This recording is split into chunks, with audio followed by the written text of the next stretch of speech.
अस्सलाम वालेकुम फ्रेंड्स, मैं हूँ आपके होस्ट और आप देख रहे हैं मेरा YouTube channel kitchen with Hina Khan. दोस्तों, आपकी मोहब्बतों का शुक्रिया जो आप सब मुझे इतना ज़्यादा सपोर्ट कर रहे हैं। तो आज मैं बना रही हूँ काले चने वाला पुलाव।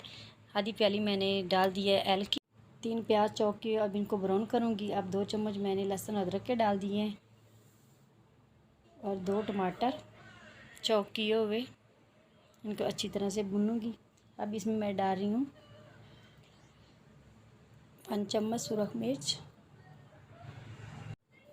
1 चम्मच हल्दी पाउडर, 1 चम्मच कुटी लाल मिर्च, 1 चम्मच नमक।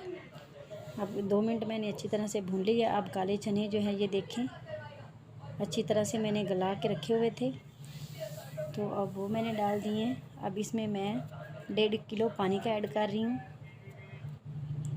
और 1 किलो मेरे जो है चावल है।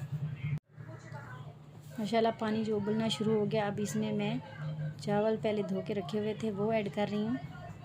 अब इसमें मैं हरा धनिया और गरम मसाले का पाउडर जो है वो ऐड कर रही हूँ। तो माशाल्लाह पानी जो हमारा खुश्क हो चुका है, अब इसको मैं दम पे लगाऊंगी।